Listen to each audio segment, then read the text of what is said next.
नमस्कार। शांति साहित्य संसार के YouTube चैनल पर आपका अभिनंदन, स्वागत। प्रारंभ करते हैं अपने हिंदी की यात्रा। हम पढ़ रहे हैं व्यंजन संधि।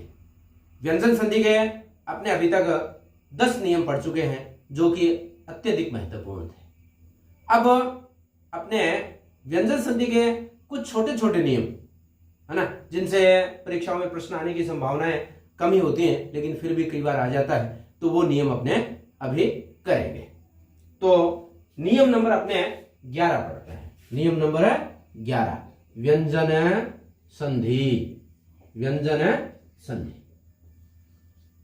व्यंजन संधि में देखें, एक तो मैं के पश्चात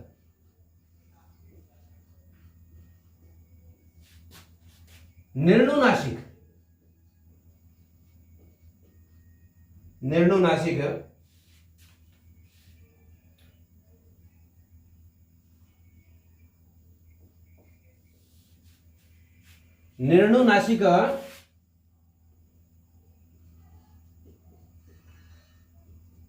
वर्ण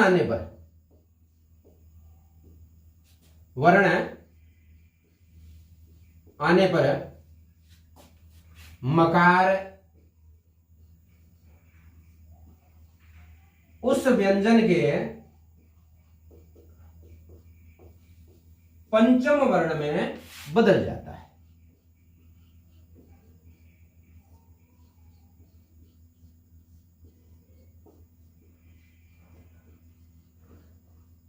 बदल जाता है। बात को स्पष्ट कर लें। मैं हो, मैं के पश्चात क्या हो? निर्णुनासिक। निर्णुनासिक का मतलब है यानी पंचम वर्ण को छोड़ करके गे, ञे, ण, न और मैं, इसके अतिरिक्त कोई वर्ण हो, यानी पंचम वर्ण के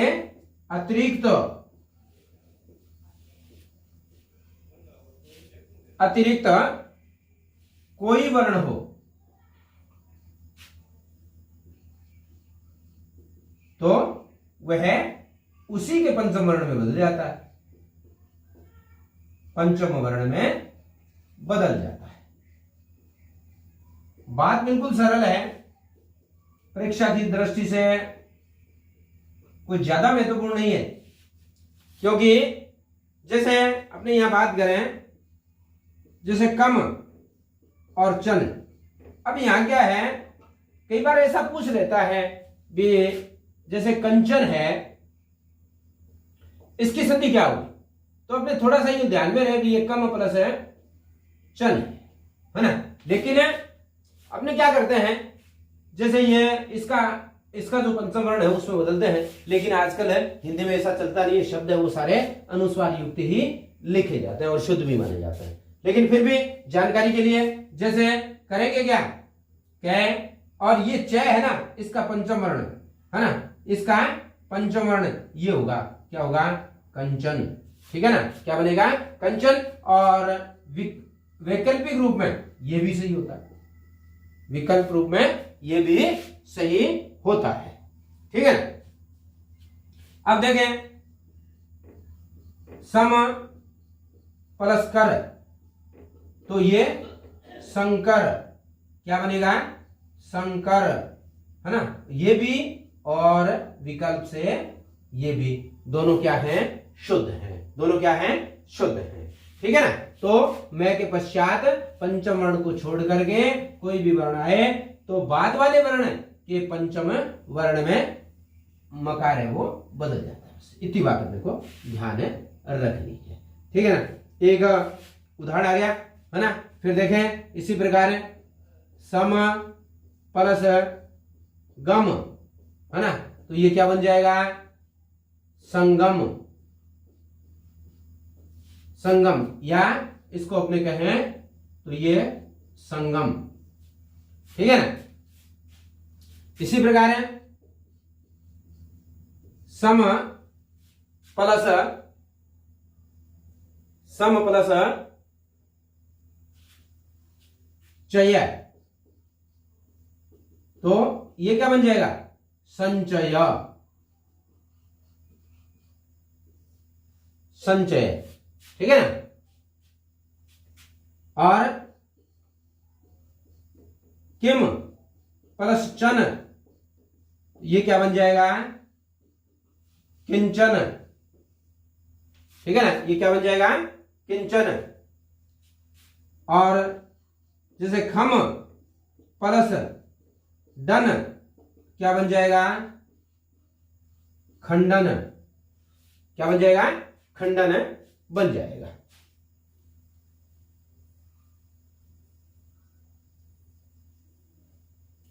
अब जैसे यहां सम प्लस पूर्ण, देखो यहां संधि है नहीं, है ना। संपूर्ण, ये क्या है? संयोग है। क्या है? संयोग है ना। सम प्लस पूर्ण आ गया, तो इसमें आएगा तो ये, इसमें संधि नहीं होगी, बिल्कुल ये संयोग होगा। लेकिन ये एक उदाहरण अपने ये भी बनता है। इसी प्रकार सम प्लस तान, तो क्या बन जाएगा? संतान। क्या बन जाएगा? संतान। तो ये अपने नियम नंबर कितना था? 11। नियम नंबर कितना था? 11। तो बिल्कुल सरल सी बात है, कोई ज्यादा कठिनता इसमें है नहीं, है ना। बिल्कुल थोड़ा सा आप ध्यान देंगे तो बिल्कुल इस संधि को कभी आप गलत नहीं करेंगे। अब देखो नियम 12। नियम 12, ठीक है। नियम 12 क्या है? मैं के पश्चात, मैं के पश्चात अंतस्थ। अंतस्थ का मतलब ये, रे, ले और वे, ठीक है। अंतस्थ और ऊष्म। ऊष्म का मतलब शय, शय, शय और है, हो तो, ठीक है ना। मैं के पश्चात अंतस्थ यह रह ले और ऊष्म शय शय है हो तो मकार अनुस्वार में बदल जाता है। अनुस्वार में बदल जाता है।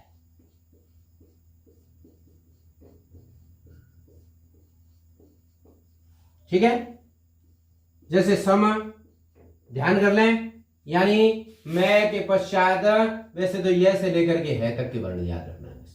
मैं से लेकर के, यह से लेकर के है तक, मैं के पश्चात, तो मैं है वो किस में बदल जाएगा? अनुस्वार में बदल जाएगा, ठीक है ना। जैसे सम प्लस योग, तो क्या बन जाएगा? संयोग, है ना। सम प्लस, सम प्लस हार, ये क्या बन जाएगा? संघार, ठीक है ना। फिर सम प्लस सय, ये क्या बन जाएगा? संशय। फिर देखें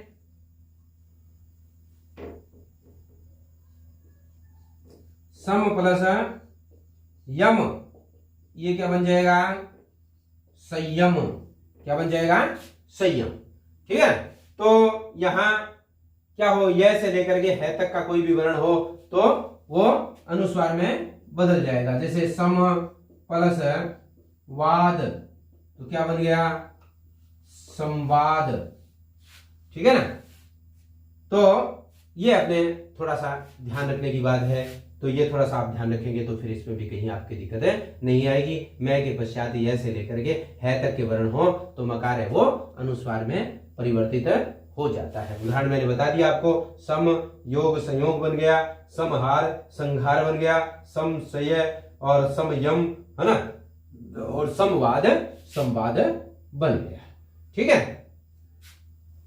अब अपने देखते हैं एक और नियम, नियम नंबर 13। नियम नंबर 13 नियम नंबर 13। देखो दो उपसर्ग होते हैं, एक होता है निस, एक होता है दुष। तो ये मूल उपसर्ग है, दोनों क्या है? उपसर्ग है। निस और दुष उपसर्ग के पश्चात, उपसर्ग के पश्चात देखो के पश्चात च, छ और श वर्ण आए,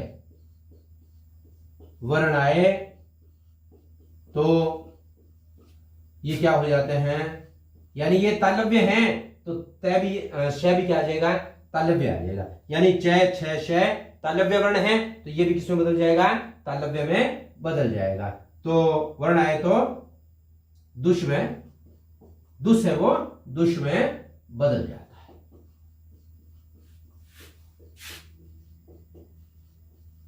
ठीक है। और फिर निश और दुष के पश्चात क, पे और फे वर्ण आए,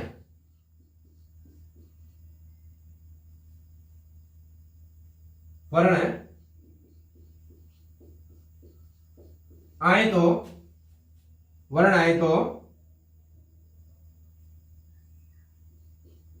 निश और दुष, निश और दुष में बदल जाता है।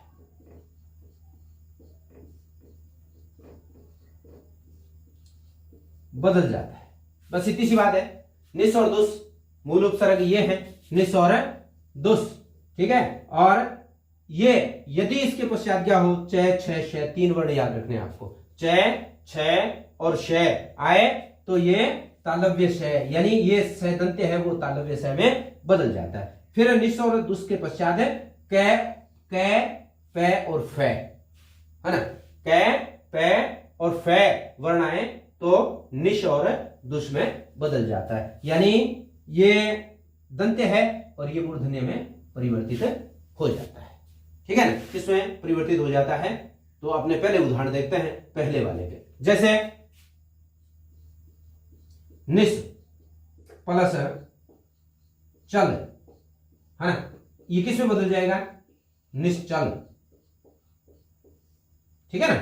फिर इसी प्रकार निस प्लस छल, ये किसमें बदल जाएगा? निश्चल।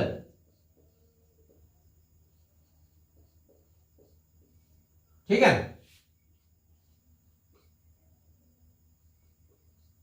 निश प्लस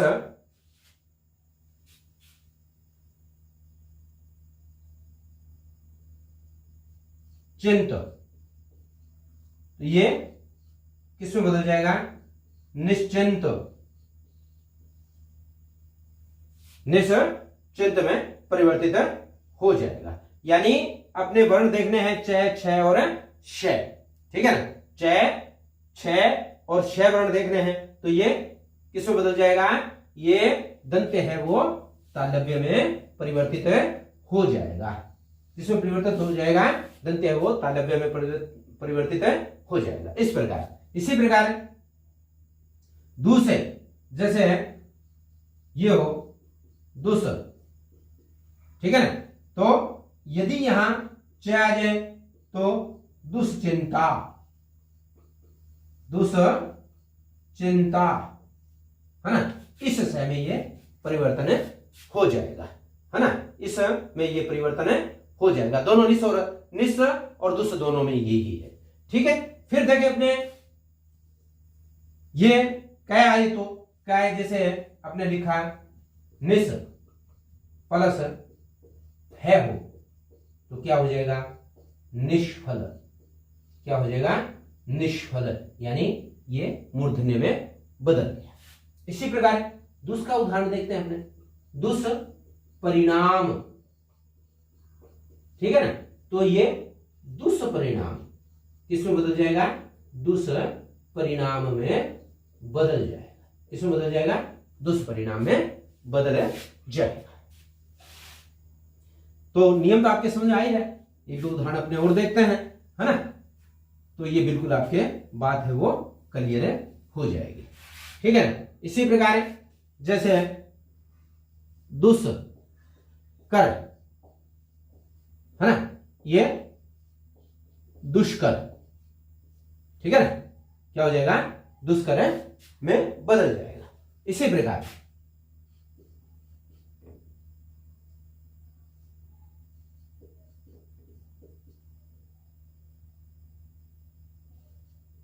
निष्पल, तो ये निष्पल में बदल जाएगा। यानी ये अपने ध्यान रखने वाली बातें हैं। देखो यहां मैंने दो बातें आप लोगों को बताई और वो बातें इस प्रकार थी, जैसे ये स हो और इसके पश्चात यानी चाहे दुष् का हो और चाहे निष् का हो, दोनों, यानी दुष् का हो चाहे निष् का हो, इसके पश्चात चाहे छ और ये श आए तो ये किस में बदलेगा, ये इस श में यानी तालव्य श में बदल जाएगा। इसी प्रकार फिर मैंने ये बताया था, यानी दुष् का और चाहे निष् का स हो और उसके पश्चात क्या हो, उसके पश्चात कै पै फै हो तो यह मूर्धन्य स में बदल जाएगा, ये मूर्धन्य स में बदल जाएगा। बिल्कुल सरल सी संधि है, ठीक है ना। अब अपने नियम नंबर 14 की बात करते हैं, नियम नंबर 14 की बात करते हैं।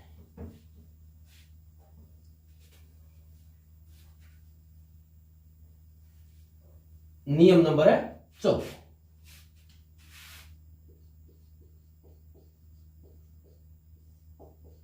नियम नंबर 14, नियम नंबर 14 क्या है, ये है देखो ई री रे और श के पश्चात, श के पश्चात, पश्चात या पहले दोनों ही बात है यहां, पहले यानी री रे श के पश्चात या पहले, है ना, पहले पहले न आए तो वह न अणे में परिवर्तित हो जाता है, अणे में परिवर्तित हो जाता है।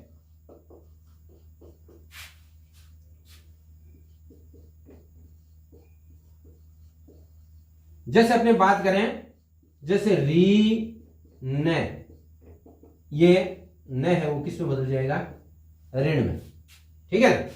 इसी प्रकार प्रे और नाम, है ना, तो ये क्या बन जाएगा, प्रणाम। इसी प्रकार पर प्लस नत, है ना, तो ये बन जाएगा पर्णत। एक परि प्लस नय, ये क्या बन जाएगा, परिणय, क्या बन जाएगा, परिणय बन जाएगा, ठीक है ना, ये क्या बन जाएगा, परिणय बन जाएगा। जैसे इसी प्रकार जैसे राम प्लस अयन, है ना, यहां रे आ गया तो ये भी क्या बन जाएगा, न है वो अण में परिवर्तन हो जाएगा, रामायण। इसी प्रकार नर प्लस अयन, है ना, तो ये क्या बन जाएगा, नारायण, ठीक है ना, क्या बन जाएगा, नारायण बन जाएगा, ठीक है ना। अब परि प्लस नाम, तो ये क्या हो जाएगा, परिणाम, ठीक है ना। अब देख लो यहां एक तो नियम आपने ये लगाया री रे श के पश्चात, और एक बात क्लियर यहां और होती, एक तो यहां पै वर्ग का कोई हो और एक तय वर्ग, बस दो ही ध्यान रखने अपने को, पै वर्ग है और तय वर्ग, यानी पै वर्ग हो और तय वर्ग हो कहीं भी आगे पीछे, तो उसको अपने न को किसमें बदल देंगे, अणे में बदल देंगे। बिल्कुल सीधी सी बात है, बिल्कुल सरल सा नियम है, बस थोड़ा सा अपने को ध्यान रखना है, तो ये संधि अपने कहीं भी दिक्कत नहीं आएगी, कहीं भी दिक्कत नहीं आएगी, अपने आराम से इसको कर पाएंगे, ठीक है। तो कुछ एक शब्द और भी व्यंजन संधि के जैसे एक दो नियम और आते हैं, जैसे नी प्लस स्था, है ना, तो ये क्या हो जाता है, निष्ठुर, निष्ठा, है ना। इसी प्रकार ये एलडीसी में आई थी एक नी प्लस स्थुर, है ना, तो ये बना था निष्ठुर। क्या बना? निष्ठुर। यानी जब यहां ई और ऊ के पश्चात जब से और थे यानी एक साथ आए तो ये मूर्धन्य में बदल जाते हैं। किसमें बदल जाते हैं? मूर्धन्य की नजदीकी ध्वनि होती है ना, तो उसमें मूर्धन्य में बदल जाते हैं। किसमें बदल जाते हैं? मूर्धन्य में बदल जाते हैं। ये थोड़ा सा अपने को ध्यान रखना है। जैसे अपने बात करें उत स्थान, है ना, तो ये उत्थान बनता है। क्या बनता है? उत्थान। यहां से का क्या हो जाता है? लोप हो जाता है। ठीक है ना। तो यहां मतलब तय और ठे, ये थोड़ा सा अपने को ध्यान करने वाली बात है। वहां ये शब्द हैं वो इस प्रकार बन जाते हैं। तो ये थी अपने व्यंजन संधि, और लगभग मैंने यानी व्यंजन संधि के नियम करवा दिए हैं। छोटे एक दो नियम और भी हो सकते हैं, वो आप पुस्तकों की सहायता से सीख सकते हैं। यानी पुस्तक पढ़ेंगे, मैंने एक बार आपको रास्ता दिखा दिया, इस रास्ते पर चल करके आप बिल्कुल सही तरीके से यानी संधि यानी व्यंजन संधि और स्वर संधि दोनों आप अच्छी तरह से सीख सकते हैं। किसी भी परीक्षा में आपकी दिक्कत नहीं आएगी। तो लगातार आप मेरे साथ बने रहें। इसके पश्चात अपने विसर्ग संधि करेंगे, और आने वाले एक दो दिन में मैं अभी तक जो पढ़ा दिया है यानी उसके बारे में एक टेस्ट भी, यानी वर्ण विचार अपने कर लिया पूरा टॉपिक, उसके पश्चात अपने स्वर संधि कर ली, और उसके पश्चात हमने व्यंजन संधि के 14 नियम हमने कर लिए। तो इनके बारे में अपने एक टेस्ट यानी लगभग 20 या 25% का एक टेस्ट बनाने की मैं कोशिश करूंगा, ताकि आपको अपना भी मूल्यांकन हो जाए और मुझे थोड़ा मेरा भी मूल्यांकन हो जाए। लगातार आप मेरे साथ बने रहें और शांति साहित्य संसार के YouTube चैनल को आप लगातार देखते रहें। और यदि आपको मेरी विषय वस्तु ठीक लगती है तो आप इसको लाइक करें, कमेंट्स भी करें, और इसमें सब्सक्राइब भी करें और शेयर भी करें, और अपने स्टेटस पे भी लगाएं, ताकि हिंदी के विद्यार्थी अधिक से अधिक मेरे से जुड़ सकें, ताकि मैं हिंदी के विद्यार्थियों को उनको भी कुछ लाभ हो सकता है प्रत्यक्ष रूप से मुझे भी कुछ लाभ हो जाए। आप लोगों से लगातार मैं भी सीखता रहूँगा। कमेंट्स कर दिया करें, कोई अगर आपको कहीं गलती लगती हो तो। लगातार पढ़ें और पढ़ते रहें। 10वीं और 12वीं की बोर्ड की परीक्षाएं निरस्त कर दी हैं, लेकिन उस निरस्त की तरफ आपका ध्यान नहीं हो। आप लगातार हिंदी, अंग्रेजी, संस्कृत भाषाएं आपकी ऐसी तैयार हो जाएं कि आगे आने वाली परीक्षाओं में आपको कहीं भी किसी प्रकार की दिक्कत नहीं हो। इसी के साथ आप सबका धन्यवाद जो लगातार मेरा YouTube चैनल देखते हैं, और मनस्वी मंगल पारिक लगातार मेरे साथ बना रहता है, उसके लिए उसका धन्यवाद। आप लोग भी मेरे साथ लगातार बने रहेंगे इसी आशा के साथ। जय हिंद, जय भारत।